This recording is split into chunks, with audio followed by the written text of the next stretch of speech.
Um, Good afternoon, everyone, and a very warm welcome to the second webinar in our four-part series with Inclusive Entrepreneurship NI. And today's session is zoning in on debt finance. So for those of you who don't know me, my name is Susan McCain. I am the Senior Manager here in Northern Ireland, part of the UK Network team in the British Business Bank. And as Roisin has explained, I'll be your host for today. Just in case you're not familiar, British Business Bank was established back in 2014 as the UK government's economic development bank. So we're not a bank in the usual sense. We don't lend or invest directly to businesses, but instead we work alongside over 200 delivery partners who do this on our behalf. And part of my role here is to help identify and reduce imbalances so that all entrepreneurs, regardless of background or location, have access to the same level of knowledge and opportunity when it comes to accessing finance to grow their business. So if you weren't on last Monday's webinar with Women in Business, I'll just take a moment to recap on what and who Inclusive Entrepreneurship NI is. So we're made up of a group of organisations and businesses from across Northern Ireland's business support network, and we've really come together to help tackle some of the most challenging issues faced by local entrepreneurs. And the group includes representatives from Awaken Hub, Bubblebum, Gronia's On Today, Diversity Mark, Raise Ventures, Starticus, Ulster Bank, Ulster University, Women in Business, and then ourselves here at the bank. So the group is looking at multiple facets, and with these webinars being one of them, we're keen to help raise understanding and awareness of the finance options out there, as we recognise that it can be quite hard to know what's out there, well, whether it's right for you. There's so much jargon and there's lots of choice. So in these sessions, no questions, too basic. I spend a lot of my time asking the most simplest of questions, so please ask away, and that's why we're all here to help. And after today's session on debt finance, you'll then be joined by two legends who will be hosting the following two sessions. So on Monday the 19th, you will have Gronia from Bubblebum. Gronia, if you want to say hello. Maybe she's on mute. Hi. Hi, I'm actually really looking forward to my session next week because I'm going to ask all of the stupid questions. So anybody who's on my panels need to be ready for all of the stupid questions. I'm ready for it. And then the last session will be with Mary McKenna, and that'll have an equity finance theme. So through our research and surveys, there's similar themes that come across where there's a sense that female founders would like to apply for finance, but uncertainty, fear of rejection, and not knowing what it is that they need or what to expect can often stop them. So today is all about demystifying debt. And it's simply where you borrow money and you pay it back, and it can provide a really vital cash injection to help fuel your business, whether that be you're starting up, expanding into new markets, buying a piece of machinery, or just tiding your business over whilst you're waiting for customers to pay up. It's an integral part of the business life cycle. So you might borrow money from friends and family, or consider one of the many debt providers out there, and each of which may have a different appetite and different cost. And it's also important to know that these providers can work together to bring solutions for your business. It's not a case of if you work with one, then you can't look to another. And we hope today's session then provides a bit of insight into that blended approach. Often the high street banks are the first port of call for smaller businesses when it comes to seeking finance, and having come from that background myself, I know how vital their support is to local businesses, but today we want to help shine a light on some other providers and complementary sources too. So before I introduce our first guest, if I can just kick off with a poll, please. Roisin, can you help with the poll?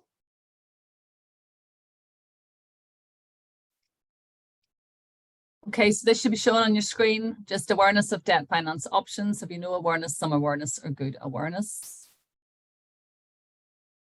So it's generally showing average is some awareness, able to name 2 to 3 providers of debt finance, about 50%. No awareness is 19%, and good awareness is 31%. Yep, okay.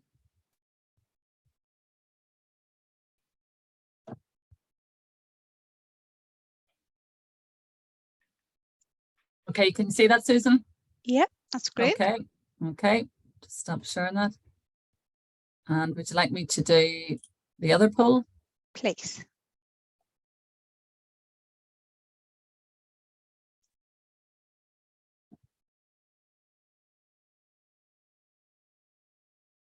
So how confident do you feel in making informed choices about various types of debt finance for business? Not confident, don't know where to start. Some confidence, knowledge. Confident, no range of options and happy to go ahead and apply.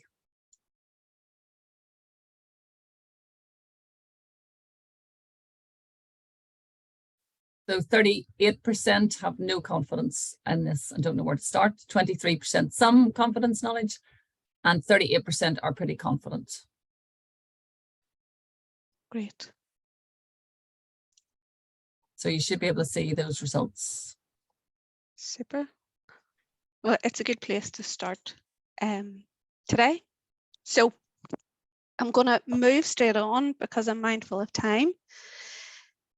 We have our first session looking at starting up a business, and we're joined by my colleague Saba and also Sarah Jane from FocusFit to help shine a light on startup loans, which is a great alternative for anyone looking to help get their business off the ground.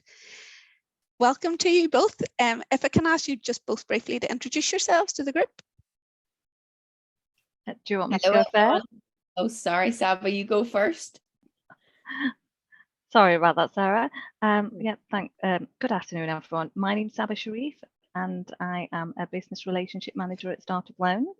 I work with our business support partners who deliver the scheme across the UK.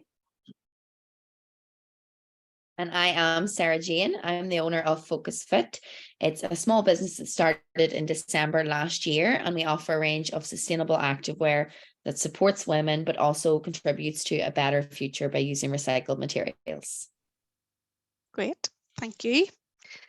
Saba, if I can just come to you first to walk us through startup loans, because it's not something I'm just not sure everyone knows about, and yet we have over 100,000 of these loans out there and right across the UK. But interestingly, 40% of the loans are going to females, 21% are going to founders from ethnic minority backgrounds. And also, it's not just about the finance, there's kind of a wealth of wraparound support on offer. So can you walk us through a few slides and tell us a bit about startup loans, please? Yeah, I can do. Are you all right to just share the slides for me? Yeah.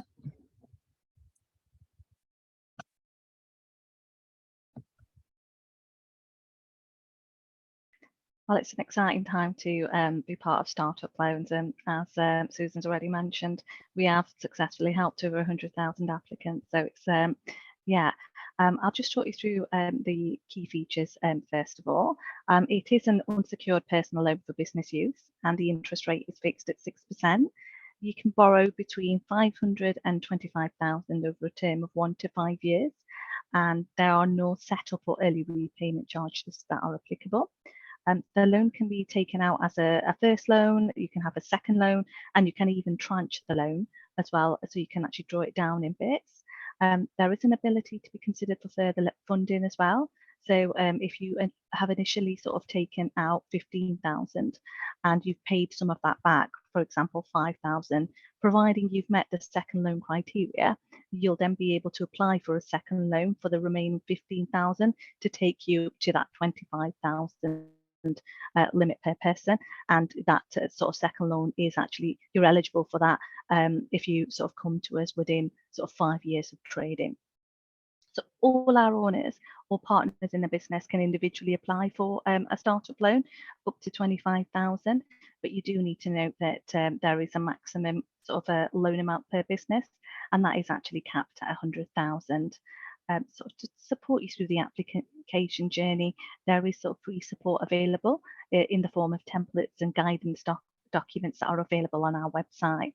And once you've sort of received a loan from us, you do actually have access to a business mentor for 12 months. And that service includes an online platform as well, which is well worth looking into. Next slide.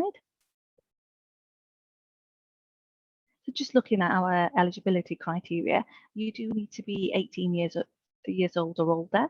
You do need to be a current UK resident and have that right to work in the UK. Your business also needs to be based in the UK, and sort of the business that the new business that you're starting up, it does have to be a new startup, or if you are already trading, you've got to have been trading for less than 36 months.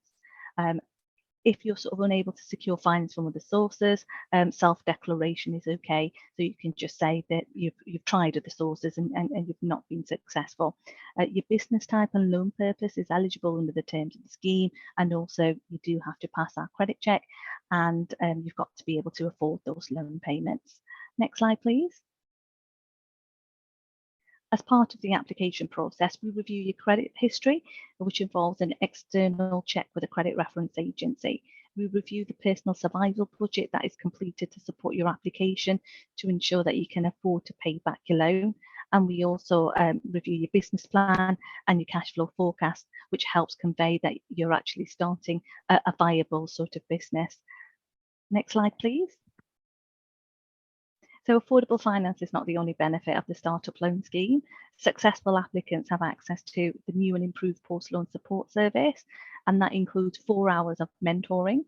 You have access to exclusive webinars, and you also have 24/7 access to an online learning platform. You have access to sort of free courses with the Open University, and we've also partnered with Perks Rewards to provide exclusive business offers as well that you can take advantage of. We're also partnered with RNIB and SignLive to improve the accessibility of the scheme. And each year we always celebrate and promote the successes of new business owners, which gives them great exposure and publicity as well. I'll hand you back to Susan. That's great. Thank you so much. So Saba, can I just pick up on one point? If you've been to another lender, so say you've been along to one of the high street banks and they unfortunately haven't been able to support your loan request, then this is a really great alternative option. Yes, it is. And, you know, we can't guarantee we'll be able to help everybody, but we were created to bridge the gap in funding options for startup businesses. So even if you've got like a poor credit history, that doesn't necessarily prevent you from securing a startup loan. However, it's certainly a factor that we consider as part of the assessment process. Okay, and if somebody wants to find out more on the ground locally here in Northern Ireland, where can they go to, or where can they find out a bit more information? The best place is to visit our website, which is www.startuploans.co.uk.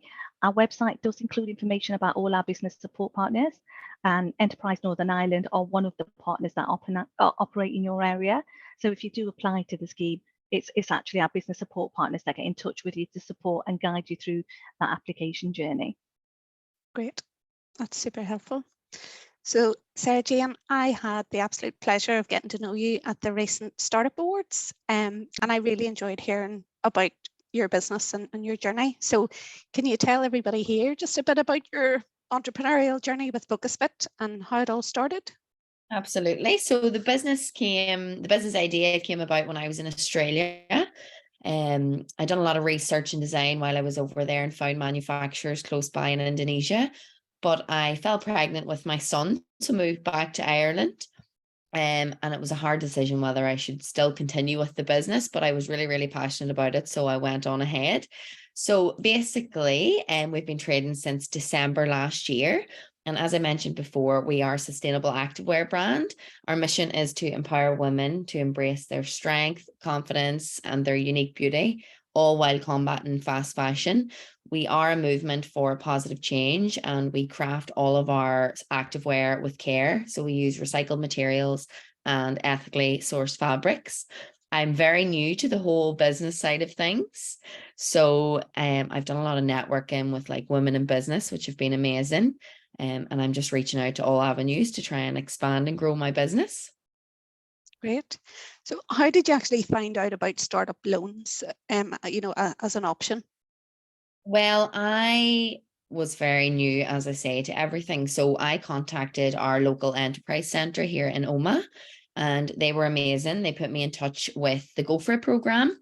So through that, they helped me do my business plan and my cash flow forecast. And during my discussions with the person that was leading that, I had told them that finance was a big issue of mine in trying to move my business forward and to place my next bulk order. So they had advised that I might be able to apply for a startup loan, and the lady that I was with helped me get in touch with them and made the process amazing. So in terms of applying, you know, that process of applying, how did you find that worked out? Well, I was so afraid, to be totally honest with you, to get into debt. But I knew it was something that I had to do to get the business moving. So when I looked through the system and the startup loan, the online application was actually really, really straightforward. And there was a lot of good guidance notes on the website to help. And also my Go For It mentor was very helpful there too.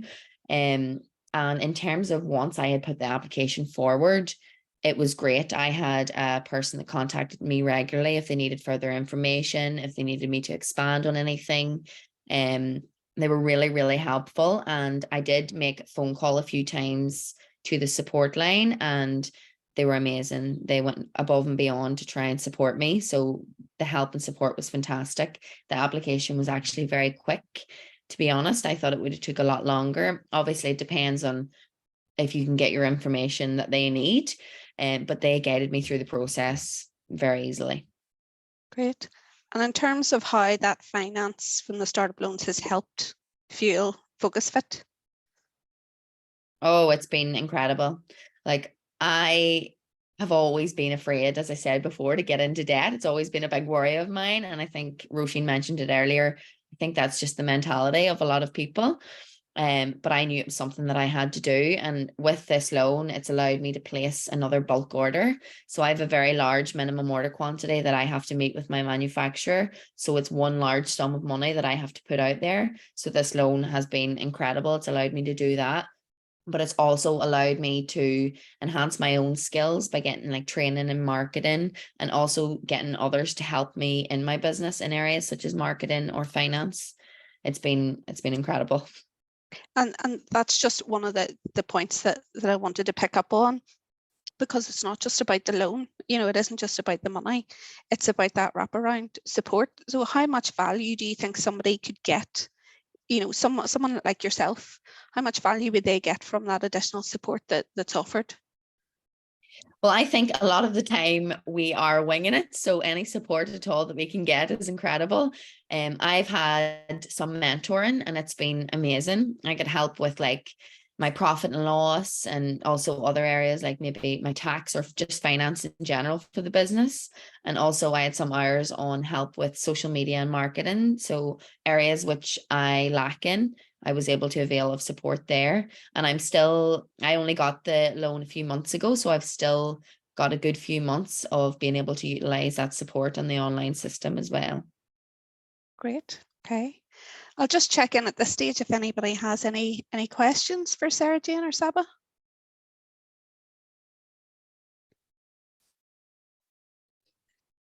No? Okay. Well, if I can ask you both, and I'm going to ask everybody today, just if there's one piece of advice or one key takeaway for anybody who's listening today or picks up on the recording, if there's one piece of advice that you could give. Well, for me, it would be, don't be afraid to ask for help. Wise words. And Saba? To take advantage of all the free support that's available to you, because we want you to succeed. Brilliant. Thank you so much, both. Thank you. Okay. Thank you. So now we are going to be joined by two more fabulous females, both of whom I've had the pleasure of working with in a previous life. So Judith and Grania, if I can ask you both to briefly introduce yourselves. Judith, start with you. Okay, thank you. Afternoon, everybody. My name is Judith Totten, and I run a business, as you can see behind me, called Upstream. Upstream is an independent working capital business which provides, as the name suggests, working capital cash flow funding for business owners across the island of Ireland. We've been trading for 12 years. And I used to work with Susan in Danske Bank, Northern Bank. I always say about 100 years ago, but it's actually 15 years ago, I believe it or not. I know, 15 years. In some respects, it feels like yesterday that I started my journey, like a lot of you are doing, and in other respects, it's a lifetime ago. But anyway, so I do understand where a lot of you are coming from, starting a business up, raising money, borrowing money, employing people, all the lovely, exciting bits of setting a business up. So here to help in any way that we can today. Thank you. Hi, I'm Grania Williamson. I work for Simply Asset Finance. I've been working for them the past 4 years. Previously, I worked in the High Street Bank. I worked with Susan briefly in Danske, and 20 years at AIB before that. Most of that in a business advisory capacity. But yeah, joined Simply in 2019. We're a specialist finance house with a product offering of asset finance. Quite new, launched in 2017, and we've already worked and lent to over 5,000 businesses across the UK. So it shows that businesses do want and need our product offering. Great. Okay, Judith, I'm going to come to you first. Today is all about demystifying the different types of debt finance, and there can be quite a lot of jargon and acronyms flying about. So in the simplest terms, can you talk me through how Upstream provide finance? Yeah, sure. Our customer base are really trading companies. So if you've got a trading business where you're selling, manufacturing, providing some sort of service to your customers, you will at some point in your journey potentially be asked for credit. So the customers will buy your services or your products and say, can you give me time to pay? We'll step into that breach. So we'll step into that space and give you the money up front. So that's your working capital or your cash flow. And we'll allow the customer to pay you in terms, whether that's 15 days, 30 days, 45 days, it doesn't matter. So we kind of bridge that gap, and that's called invoice finance. And there are different forms of invoice finance, be it a full service where we'll actually help you to raise your invoices, send your statements to your customers, do the credit control for you, and chase your customers for the payments, either confidentially in the name of your business or on what they call a disclosed basis, where we'll do it just in our name. So that's the front end of the business, as I call it. The other side of the business then is we provide trade and supply chain finance. So you'll be buying, Sarah Jane, you made the comment, you've got to buy a lot of product in bulk, and that's it's stressful in many ways, but one of the big stressors is, how am I going to pay for that? So we potentially would step in and buy that stock for you, and then give you 60 or 90 days to pay us back, and we can plug that into the other side of the business and fund your buyers and your suppliers. So we actually fund the working capital cycle the whole way from your manufacturing base right through to your purchaser at the other end. Yolanda will talk a little bit more, probably, I would imagine, later on about the working capital cycle, because we've helped her business over the years, and a few people on the call today. And you know, there is a lot of jargon and terminology, but ultimately, Susan, it's working capital, it's cash. And really, if you boil everything down in any business, Rona will be the same. She'll say the same when it comes to her. It's all about cash in a business. If you haven't got sufficient cash, be that for your assets, for your stock and your debtors, or for plant and machinery or property, the business will fail, because that's the single biggest risk, I think, in any business, is running out of cash. And probably never more poignant than at the moment, when we're all looking at various recessionary issues and so forth. That being said, Susan, I have to say that the level of ambition that I'm seeing in Irish business owners and in female business owners, female founders, is fabulous. I mean, there's a lot of ambition, there's a lot of energy, a lot of enthusiasm to grow businesses, export, and do a lot of positive things. So actually, it's great to work with founders like that. And what makes somebody a good candidate? Typically, like, if you could give me a typical business, and I appreciate Yolanda will be probably talking about it later on, but are there particular sectors, sizes of deals that you're looking at, or stages? Yes, I mean, I always jokingly answer that question with, I like to lend money to people who might pay me back. That's probably the basic premise of any lender. But if you're looking at sectors, probably for a working capital funder, it's better for me if the business is flowing. So it's a trading business where you can, the phrase we use is sell and forget. So you're manufacturing a product, providing a service, whatever that product is, and you're selling it and moving on to the next transaction. When you get involved in stage payments or contracting or there is an element of performance in what you're doing. So you won't necessarily get paid, and if someone's not happy with the level of performance, that gets more complicated, because that's where you get into kind of more challenging negotiations and relationships. But essentially, manufacturing, wholesale, distribution, service type businesses are well suited for what we provide. Deal size, probably we've grown a lot in the last 3 or 4 years within Upstream. And probably the minimum deal size we would do now is probably somewhere between 50 and 100,000 of borrowing.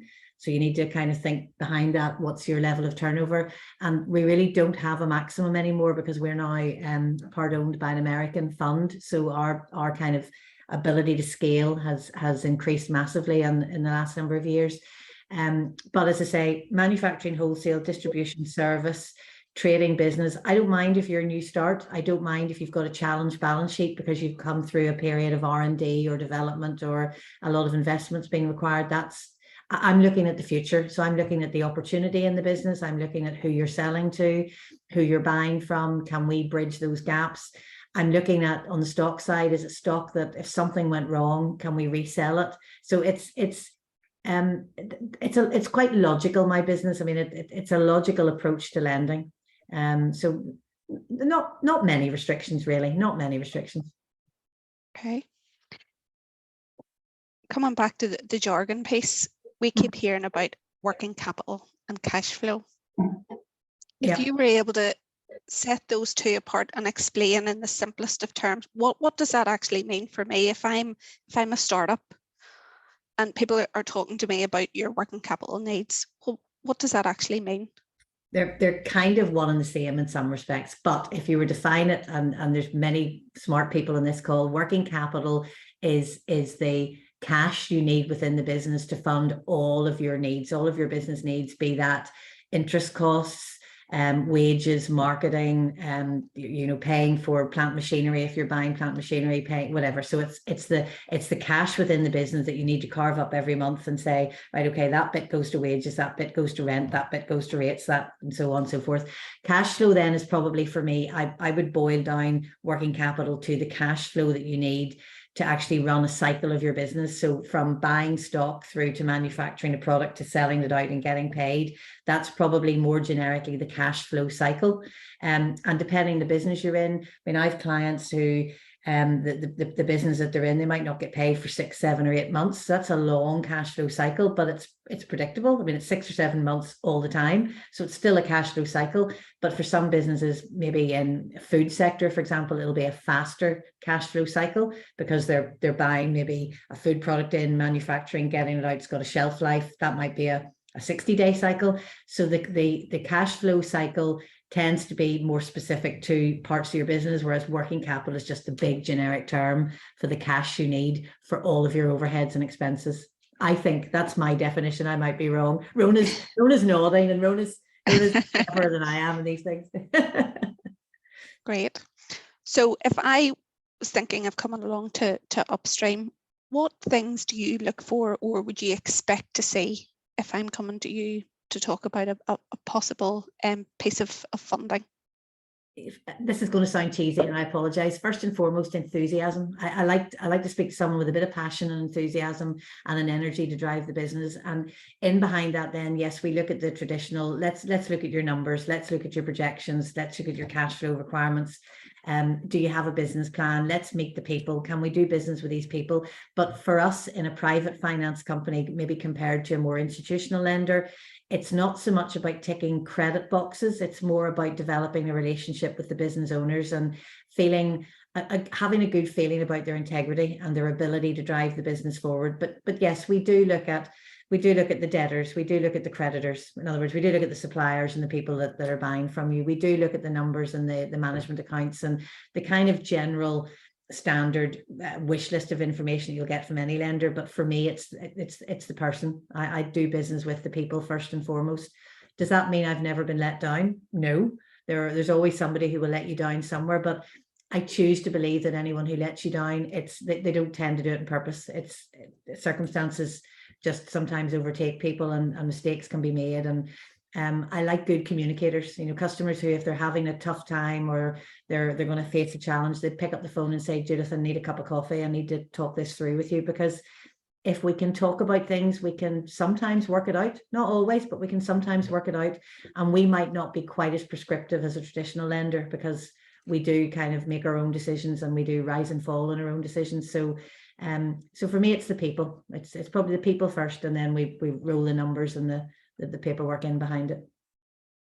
Okay, thank you. And Grania, last week on the first session, we had a founder, Ashley, who mentioned that asset finance had provided a really invaluable means to support her business growth. And it's maybe something that not everybody's aware of. So again, hoping to demystify in the simplest terms, can you talk me through what Simply can offer when it comes to unlocking finance to support business growth?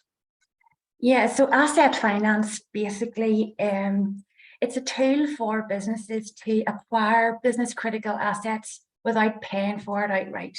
So they can acquire their assets with us and pay off monthly over a period of time. So, you know, it's the big ticket assets as well, including vehicles, equipment, machinery.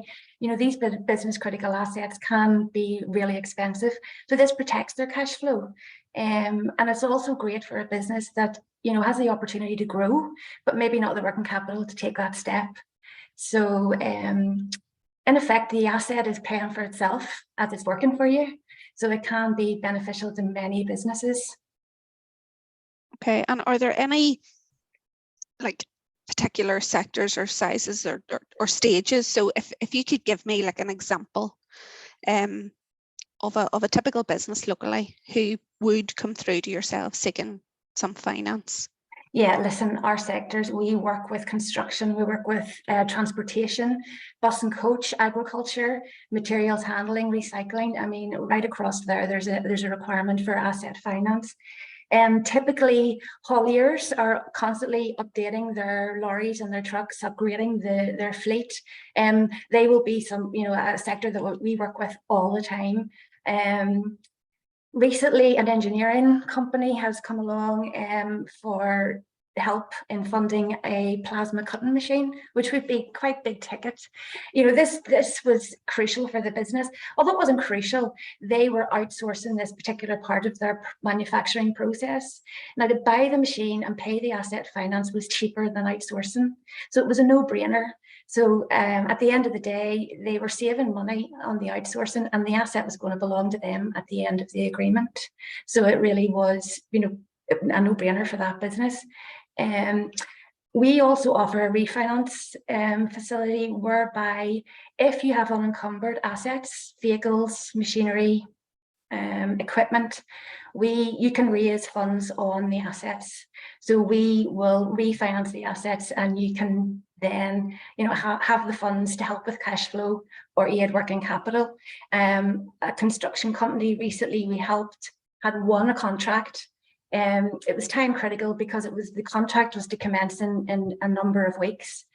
Obviously, with this, there's a huge outlay in the cost of raw materials before any payments are received for this construction company. So we were able to raise funds on plant and machinery that were sitting on site, unencumbered, ready to go to work on this contract. And the beauty of this is that the funds are in the business's account in a number of days. It's a very quick turnaround. So the funds will be released to that customer in a number of days. You know, it is important to say as well, it's Simply, I have had asset finance inquiries in the morning, and provided I get the right information from the customer, I can have I can have an answer and approval on that in a couple of hours. And if the supplier's on board and provide their documentations, it can be paid out on the same day. And that's not, you know, that happens a lot every day, because asset finance is so straightforward. You know, the asset is the security. So yeah, I mean, it's a really slick finance product offering. And would you see like many females, or are there many examples, particularly around female entrepreneurs? Listen, for the typical sort of, I will say, with our typical sectors, the hauliers, agriculture, farmers are predominantly male. sectors. But what I will say, when you get to know that business and you're working with that business and you're getting in behind it, it's actually females who are in control of the financial decisions. You know, I would say to my customers, listen, this is how much it's going to cost. Can you please provide me with 3 months bank statements or your most recent financial accounts? Can you contact my such and such in the office? You know, it's actually women that are in control of the decision making behind the scenes of any financial sort of decisions. Okay. And if somebody does come to Simply looking for some funding, what particularly is it that you look for from them, you know, in order to assess the business? Is there any difference to what the likes of Judith or a traditional bank would look for? Very similar to Judith, you know, listen, we are challenging traditional banks and we do look outside the balance sheet, and we do look outside the credit history. And coming from mainstream banking, you know, there is a massive difference there, because if your business doesn't tick all the boxes, you know, we will look at it. We have a fabulous underwriting team who take every case, and we will do whatever we can do to transact to help that business and to secure that funding for their asset. We love to get out and visit our customers, as Judith said. Very important to get out on site to get to know the customer, but also understand their business, and you know, a deep understanding of their business and their needs and their requirements.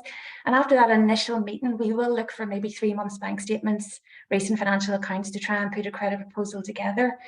But really, you know, I've heard this a few times, we mentioned on the call, if you maybe have something in your credit background, it's not, if there's a blip somewhere, you know, we can talk about it and we will do our best to sort of iron that out. And we really want to do business and push forward. So I suppose understanding the business and getting your business critical asset, you know, for you get it sorted out and tied up. So we would be looking for 3 months bank statements and a year's financial trading accounts.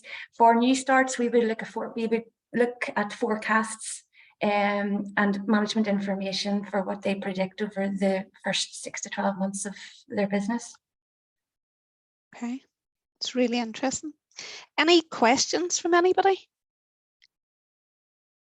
Susan, there's a few questions there just come in. I don't know if they maybe apply to this session or the previous one. So Claire McMullen was asking, what are the negatives for some of the options? Grania's asking, typically, maybe that was for you, Judith, typically do these deals require a personal guarantee?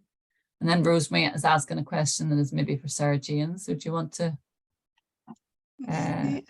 open those? Can you see those under the chat? I'm just looking them up now. So Grania, what do they need to have prepared in advance of the application regarding credit check and financials? Okay, well, either Grania or I, is that for Grania, is it? Or is that? That's from Grania, and I'll let you answer, Judith. Okay, yeah. I mean, for me, I'll answer the two at once. You don't have to have a personal guarantee with every single application. Some, depending on what the security is or whether you're feeling, whether as a lender, and all of the lenders will be the same, whether there's a level of discomfort or there's a challenge in the business or a challenge in the balance sheet or whatever, you might ask for a guarantee. But we certainly within Upstream, we never ask for what's called a supported guarantee. So we might ask for a director to sign a guarantee, which is, I suppose, is a commitment. Of course it is, but we don't take a physical charge over a personal asset. We just don't. And that's just our approach in Upstream. In terms of what you need to prepare, I mean, once I have the first meeting and get to know the people, and as I said earlier, I'm comfortable with the integrity of the individuals and everything else, I'll ask them for typically the last two years audited or certified accounts, 2 years accounts, up-to-date management accounts, 12 months projections. And for me and my business, because I'm looking at stock and debtors, I'll ask them for a stock and debtor report, but that's particular to our business. And when I say I need to see a projections, I don't need a 100-page business plan. It's just a view as to what they're going to do in the next 12 months, just so we can get a feel for where we're going to go with them, how much money they're going to need, how we're going to structure the transaction, because we are now part of a larger group and we have different kind of value add services around the periphery of the business, not just finance. So it's good for us to have that conversation to see, can we help them with their export markets or any other areas of the business? So nothing you wouldn't expect to be asked for if you're running a business. Thank you. So Claire McMillan, Claire, I haven't seen you in a number of years. You're asking, what are the negatives for these options? And I'm assuming this is to both Judith and Sarah Jane. Please correct me if I'm not picking that up right. Yeah, it's just what are the risks of either you going down that road, and what are the hiccups that people could take with it. And it's nice to see you. Grania, do you want to jump in and I'll jump in after you on that one? Or do you want me to do it? I don't know, with asset finance, what are the when we would enter into an agreement with a customer, we technically have title over the asset. So until that agreement is complete, until that agreement has expired, you can't sell the asset. You have, the asset is not technically yours, so you're tied to that. Now you can clear it off early. However, with that, there are interest penalties. So I would say to combat that, you'd be, taking your agreement over a certain a realistic term. You wouldn't be stretching it out as long as you can. You'd be taking it over a realistic term, or for what you need to use the asset for. Apart from that, the risk is low with asset finance. The asset is the security, so it's well secured, and as a lender, the risk is low, and the agreement can be terminated if you no longer require it. You haven't put a lot of your cash flow into buying it outright, so the risk is very low. And for me, I mean, invoice finance or stock finance, effectively my asset should be the stock or the debtors. So therefore, from my perspective, of course, there's risk. And I can lose money if the stock loses value, or if someone commits fraud, makes up invoices that don't actually exist. I mean, there are all sorts of naughty things like that I'm just teaching you in this call what you can do. But assuming that people behave in a kind of a trustworthy manner, I shouldn't be in a risk position. So therefore, back to the original question with the PG, I should never need to call on a PG. So the downside of our facilities, working capital facilities, are if your business starts to dip and drop, arguably people will say to me, but if I don't have the sales, I'm not able to get any cash from you. My answer to that is always, well, if you don't have any sales, why do you need the cash? Now, that's a very simplistic answer, because you might need to still pay rent and wages and this, that, and the other. But as your business diminishes or drops, so your hunger for cash should drop. And therefore, at that point, you're then looking at refinancing either through private investment, private equity, or maybe traditional bank, like an overdraft line or whatever. But our facilities are very much predicated on growth and growing need for stock and debtors. So, and our facilities are typically revolving 12-month facilities. They're evergreen. As long as you've got stock and debtors, we will continue to fund. No, that's fantastic. Thank the two of you for answering that. Rona's got her hand up there. Rona, I'm just noticing you have your hand up, or did you do that by accident? You're on mute, but I'm assuming it's by accident. I think there's one there, Susan, as well, from Rosemary. Yeah. So Rosemary was asking, do people who apply get signposted to all sources of finance? And I think that maybe this is one for you, Sarah Jane.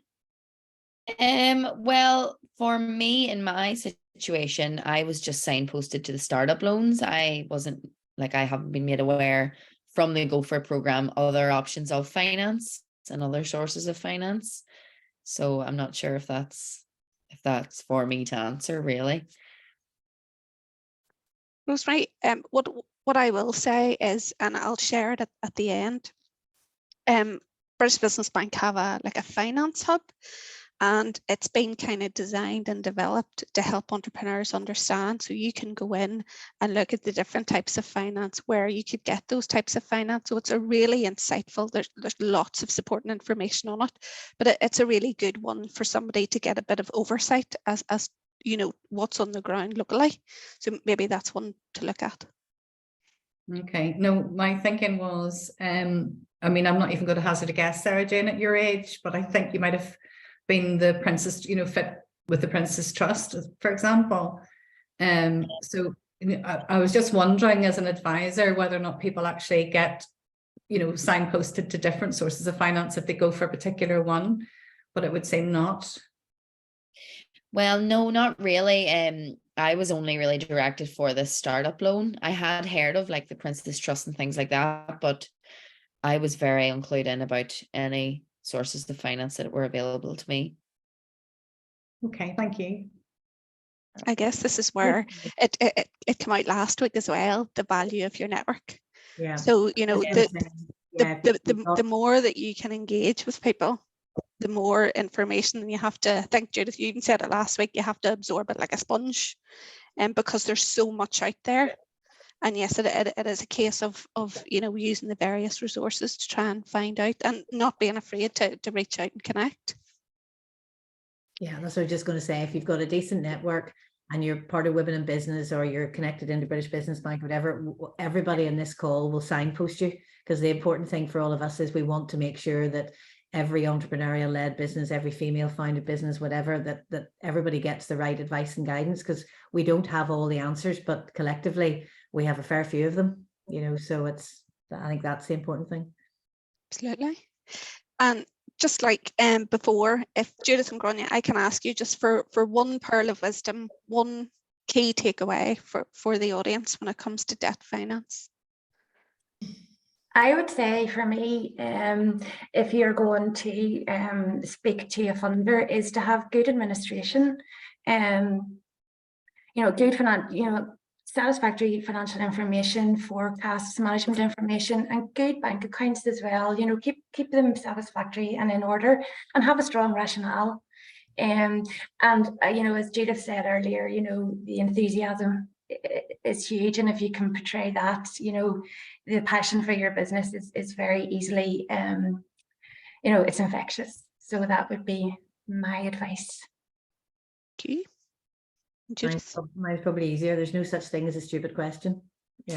Grania always says that, and Grania Kelly always says that, and I agree. There is no such thing as a stupid question. So ask, because you'll not be the first person to ask it, and you'll certainly not be the last, and you'll learn from that. So. Okay, brilliant.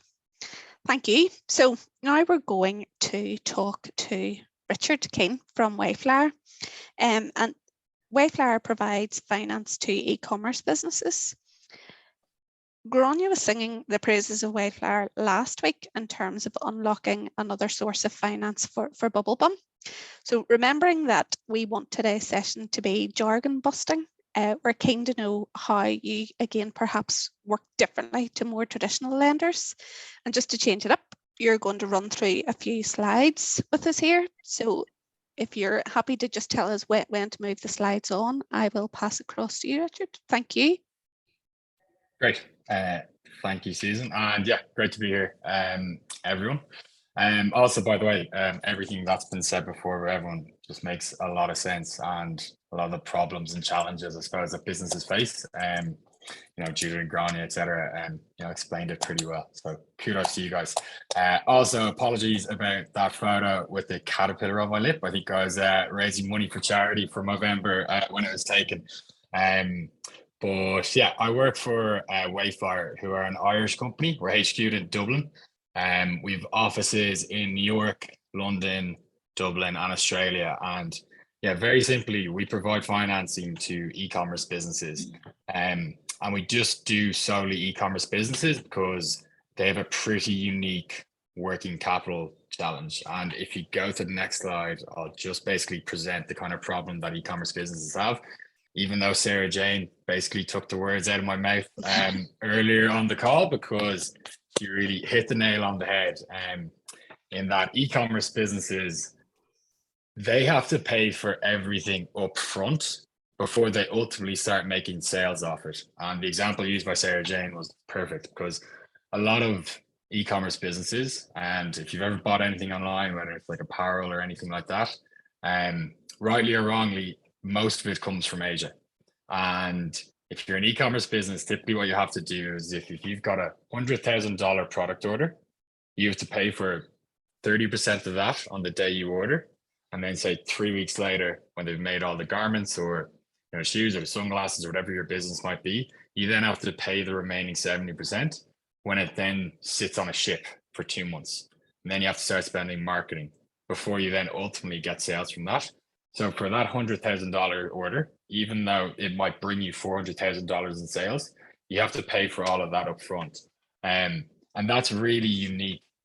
Or not unique, but it's a big challenge in e-commerce. And unless you're Amazon, you're going to have a pretty poor cash conversion cycle, which basically means, you know, what they do is they pay for their goods, but they get their money from those goods before they ultimately have to pay for them. Unless you're Jeff Bezos, typically you don't get that good supplier terms from your suppliers in Asia. So everything has to be paid for upfront. So if you go to the next slide, please. You then have to figure out how to pay for it. Traditional source of funds are really not the solution to e-commerce. Like you can use equity, and we work with a lot of brands that do use equity or have raised equity, but equity is pretty expensive. You're giving up a part of your business, and sure, like for your short-term working capital needs like inventory and marketing, that equity becomes even more expensive if that's what you're using it for. So what you really want to do if you do raise equity for your brand is more for your company is to use that for more strategic plays within the business. Maybe like expanding to new markets, hiring, 20 people or something like that. And using it on, inventory orders when you're just going to get the sales from them for 4 months is not the best use of equity capital. Then there's traditional debt, which I think we've all kind of hammered down on this call. But like in terms of traditional debt, it's very hard for banks to accurately analyze an e-commerce business. Like if you go to a bank manager and say, I'm on Shopify and this is where my sales come through, they're probably going to look to you like you've got 3 heads. And they're going to ask for like a load of information, a load of documents. They're going to take weeks to basically get an answer to you. So kind of traditional banks doesn't really work for e-commerce because e-commerce funding needs are changing constantly. And then of course people can use personal funds, especially when you're starting a business. Typically Wayflyer likes when people bootstrap it for a while, because they have to be really disciplined with their spend at the very start. They have to figure out how do they market to customers properly, or how do they acquire customers properly. So we like when people use like some personal funds at the start, because Sarah Jane, you'd probably know as well.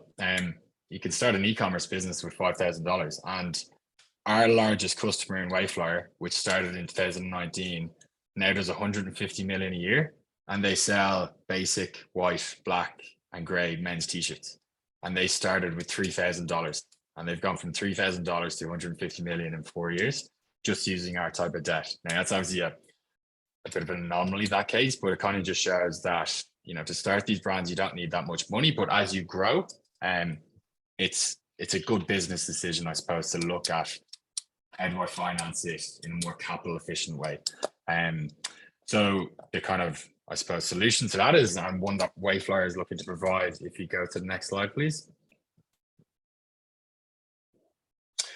is our product, which is essentially providing upfront cash, and the fees are just one simple fee. So as opposed to a bank, it's not like an APR over 12 months, it's a simple fee. So if we give someone $100,000, the fee could be 3%. They pay us back $103,000. We don't do any interest rates. We do no credit checks. There's no setup fees, no penalties. We don't take any personal guarantees. And we actually don't take any company guarantees either. So we don't take any liens on our customers' assets or take any securities. Because the way we view it is, if we underwrite a business well, and we think you're going to do well, we're confident that you are going to do well. And that's kind of enough for us. In terms of how we get repaid, it's a daily payback or a weekly payback or a fixed payback. We've got a few different options. But the thing is, we kind of tie it to revenue. So if you're doing well, you pay us back up a bit more. If sales slow down for whatever reason and you have like a really bad quarter, you pay us less. So it kind of evens out your cash flow, because it's matched to your revenue. And it's shorter terms as well, which sometimes people ask, like, why don't you give me this for 12 months? And typically the way we ask the customer is like, well, when's the next time you've got an inventory order? Or when's the next time you've got to do marketing spend? Because typically in e-commerce, you order inventory, every few months. If you're paying back something over 12 months, but you've got 4 inventory orders every year, doesn't really make sense to pay us back over 12 months. we basically, the best brands that we see look to use the cash, pay for everything, get their sales in the door from that, and then go again and reload. And how we actually look to analyze businesses, and I suppose it's quite relevant to this call, is that, you know, we look at the data. So if a customer is doing well and their sales are up and they're managing their cash and their marketing spend is really good, you know, we have no then biases towards basically who do we give cash to. And then again, we don't take any equity in the business, and we can do it incredibly fast, which I think is one of the main points here against, you know, traditional banks, is that we don't take a long time to, one, analyze a business, and two, provide the funds. We can do it incredibly fast. And yeah, if you just go to the next slide, please. Don't know, maybe go to the next one. Is that coming up? Yeah, there you go. So how to actually get funding from us is, you can probably just keep going through all of those, to be honest. How to actually keep getting funds from us is you connect up your Shopify store or WooCommerce store, and these are basically all the kind of platforms that an e-commerce business uses to sell. Sarah Jane, you might use Shopify or Magento. They then connect up their ad platforms, so we can then see how well they perform online and marketing to their customers, share some financial information, and then from there you talk to someone like me, and I would ask, you know, how much are you looking for, when do you need it, what challenges are you facing, and then I would pass this to our finance team. They would underwrite the business, and then I'd basically create a tailored funding plan for them, and then simply put, the customer gets the funds into their bank account.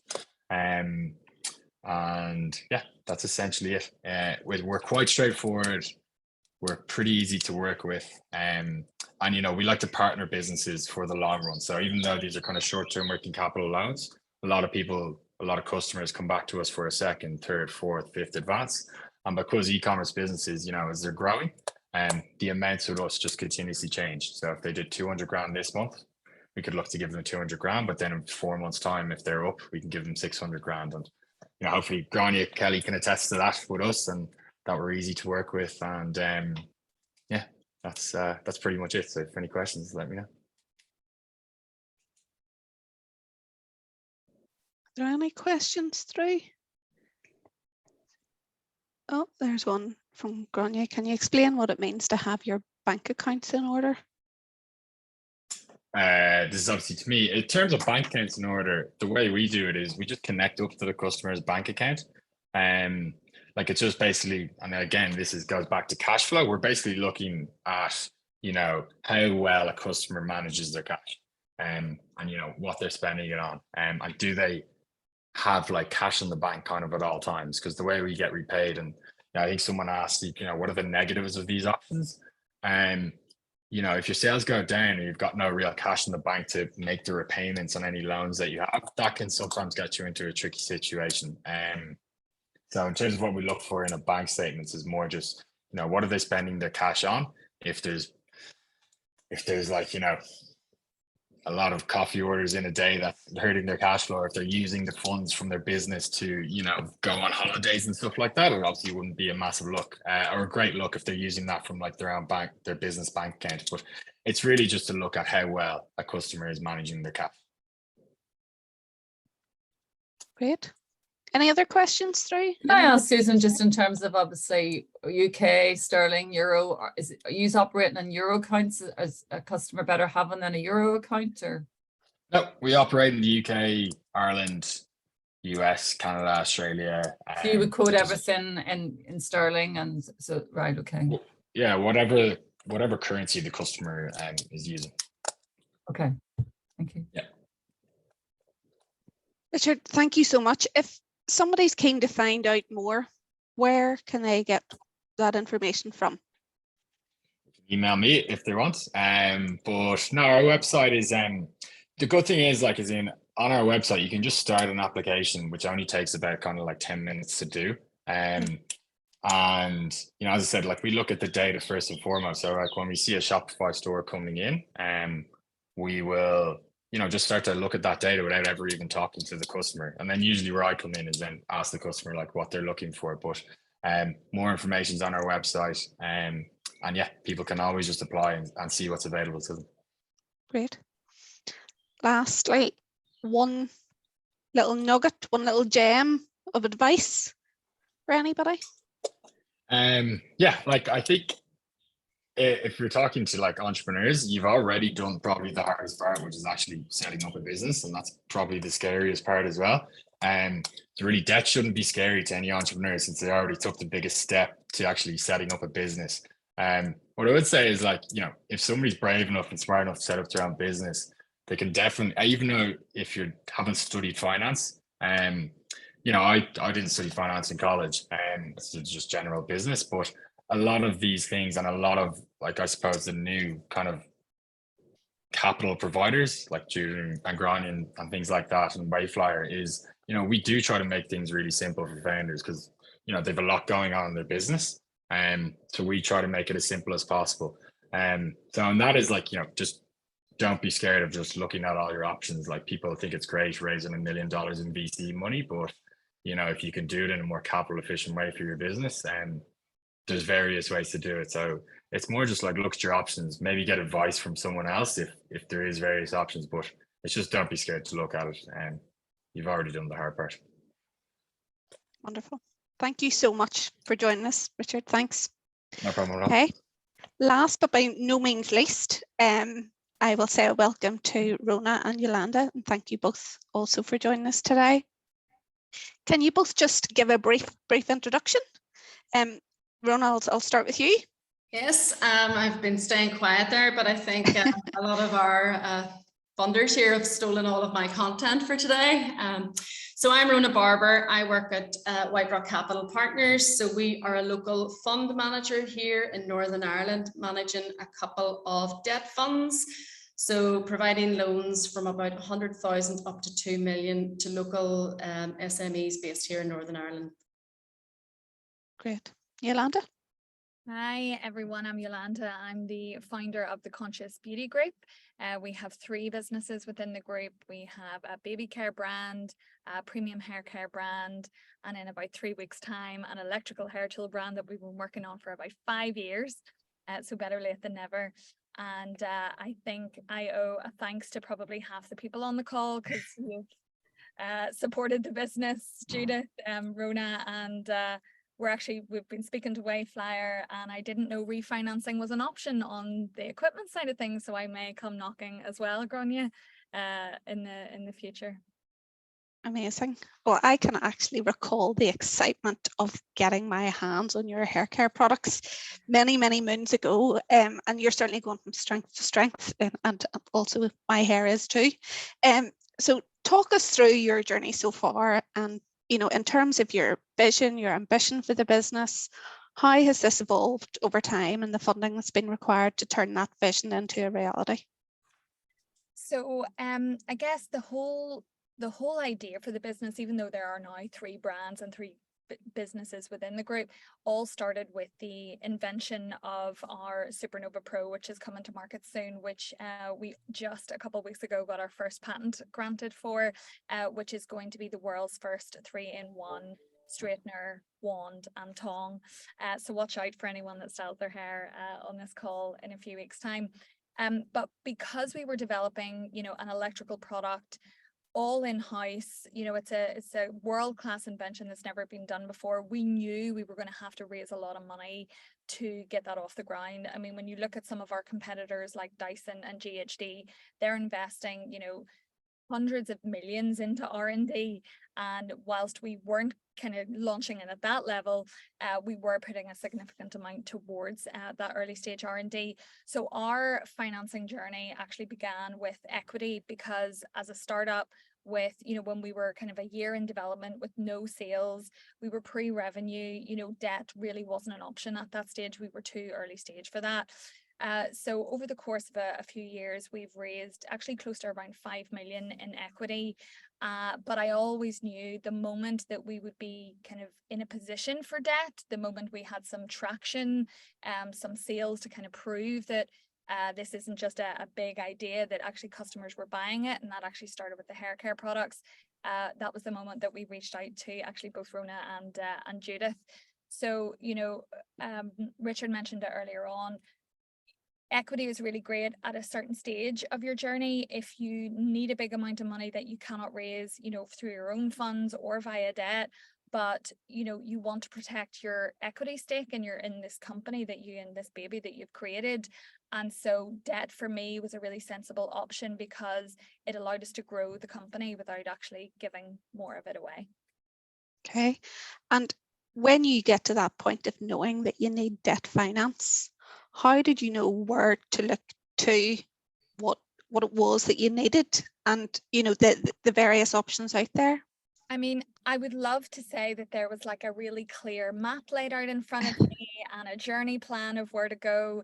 And there was a little bit of that to some degree, I have to say. Invest Northern Ireland, we became a client of theirs quite early on, and they did signpost us to a few places. But honestly, it was the experience of the network around me that really led me to both Upstream and White Rock. So I worked for a company called Vita Liberata, which is a luxury tanning brand previously, and they actually put me in contact with Rona quite early on. I think when we looked the other day, Rona, we were in talks in 2019, and we only did our first loan, I think, was it 2021? Yeah, that's right. Yeah. So a long time. And then actually I got put in touch with Judith at Upstream through one of our equity investors. So there is a lot of synergy. The thing is, when you bring on equity investors, they own a stake in your company as well. So it's in their interest to get you to debt stage 2 so that they're not diluting their equity stake too. So it's very much a win-win, I think, when you're at that stage. But I have to say it was the ecosystem around me that really helped me find the right providers. Okay. And then you kind of talked about it there, but in terms of getting comfortable with the idea of taking on debt as opposed to alternative options, what kind of things went through your head to get yourself comfortable?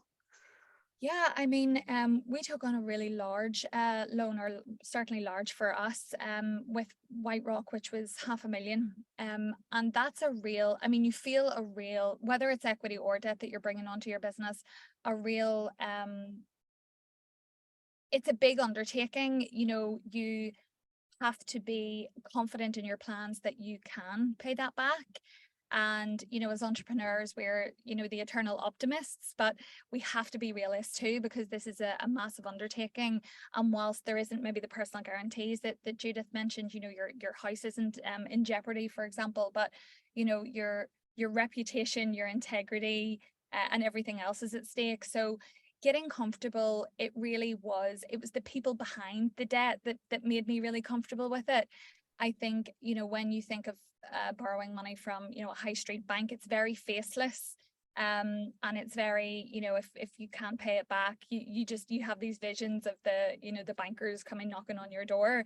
But with both White Rock and actually and Judith as well, when you get to meet the people that are making the decisions, you're spending time together, you're going through that due diligence of checking the numbers and going through the plans. When there's humans behind it and they're supportive of your vision, it becomes much easier. It feels much more collaborative than I think I thought that was going to feel.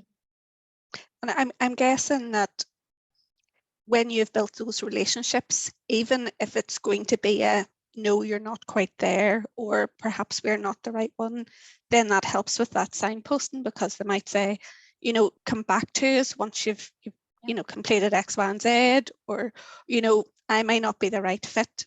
And again, that it just ties in with this whole need to keep the communication lines open and continue to build your network and make the most of it.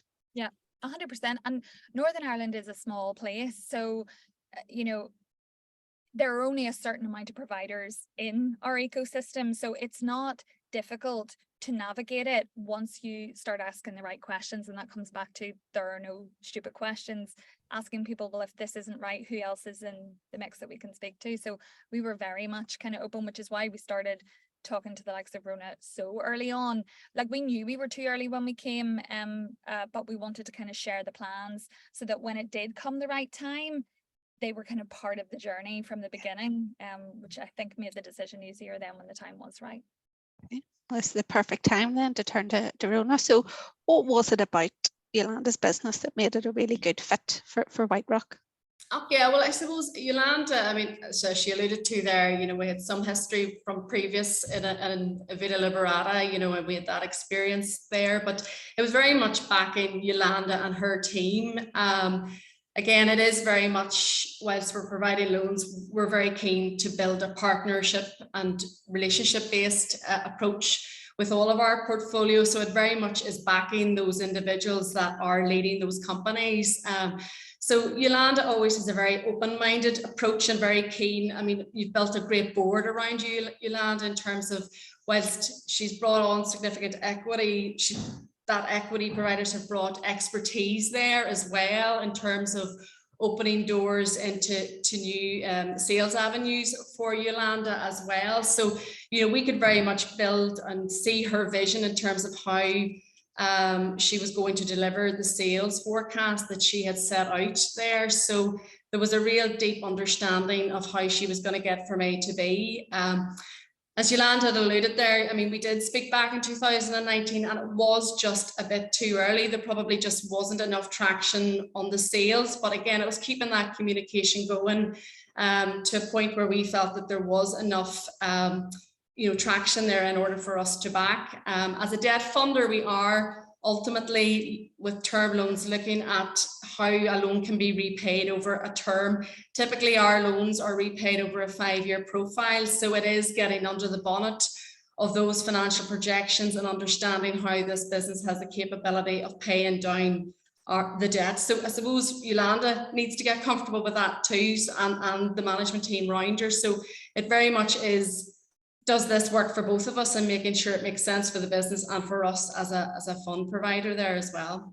What also I liked about Yolanda's business, I mean, it is, Yolanda's leading the agenda on sustainability here as well. And I think we're all having to think a wee bit more around the types of investments or loans that we're providing to companies as well. So there's a very clear sustainability message there in terms of driving that forward as well. So it's good to have, from our perspective, you feel like there's a social impact of the funds there as well.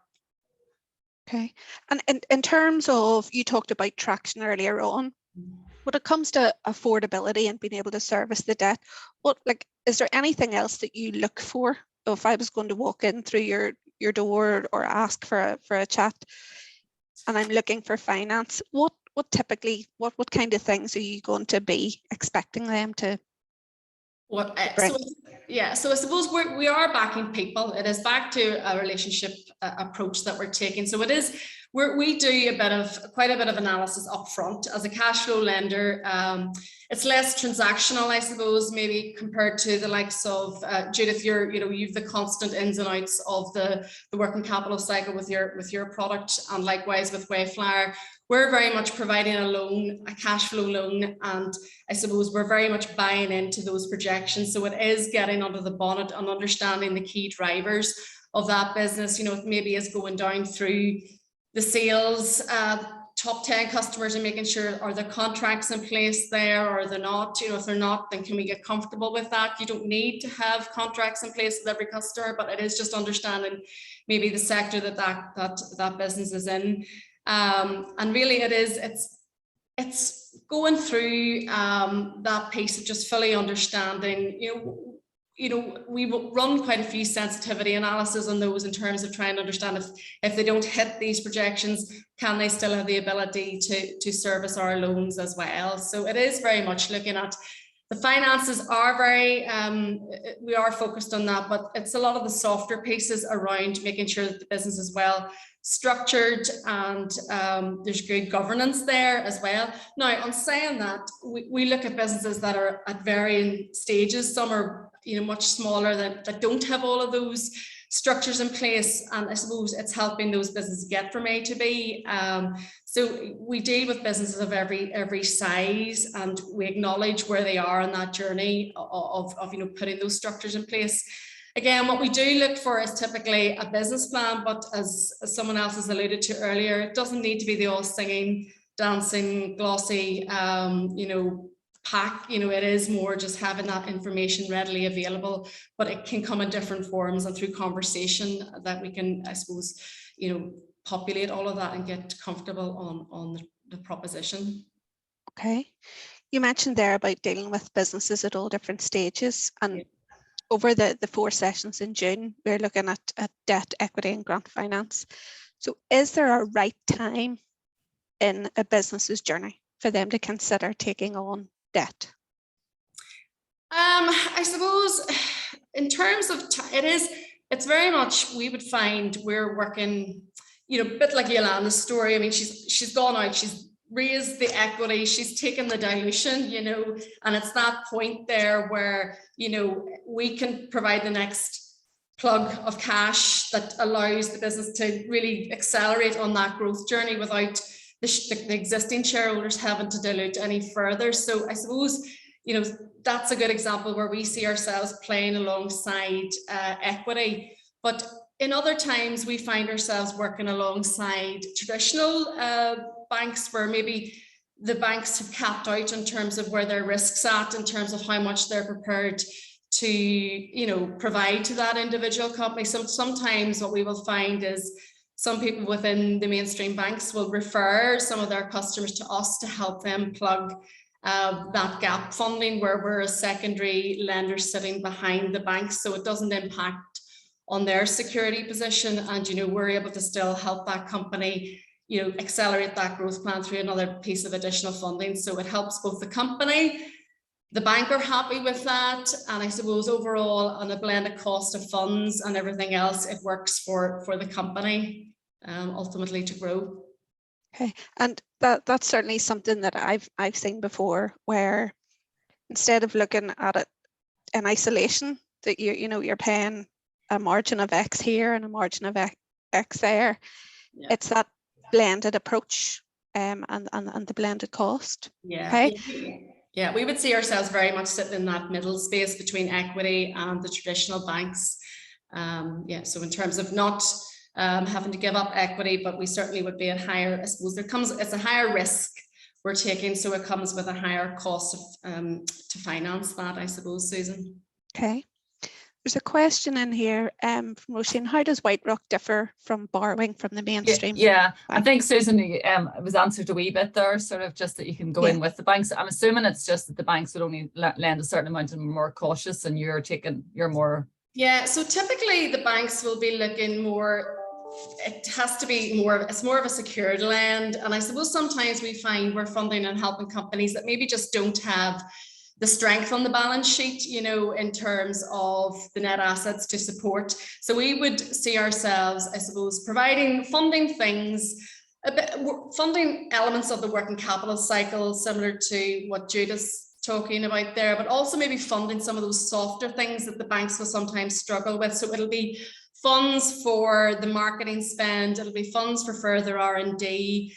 You know, it's just the wages and salaries that need paid, you know, to get the people get bums on seats, you know, in terms of to drive that sales growth. So we're funding a lot of those softer pieces that maybe sometimes mainstream banks might struggle with. Yeah, thank you. Any other questions from anybody?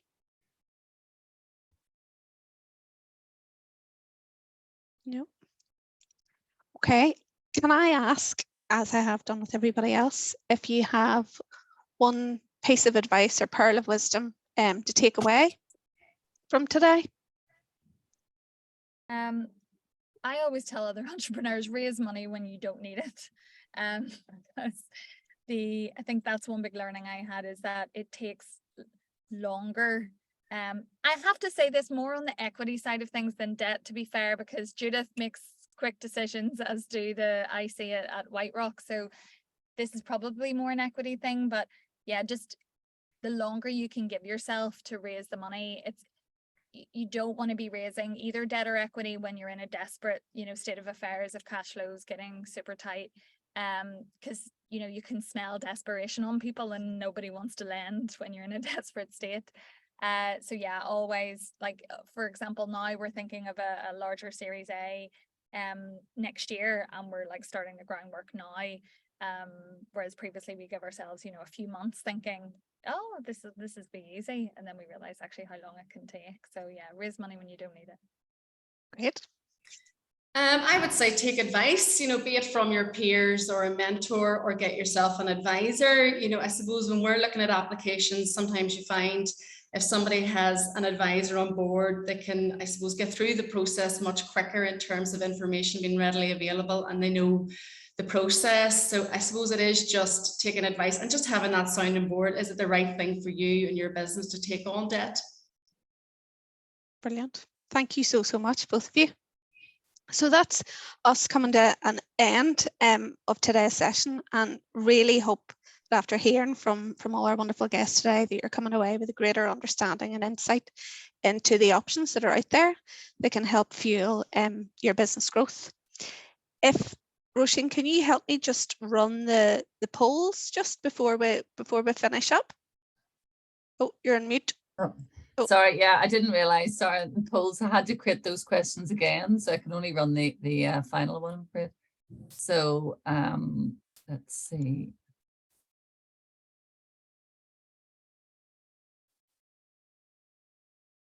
So it's just what action would you take as a result of today? What learning? So there's just some options there, and you can select more than one.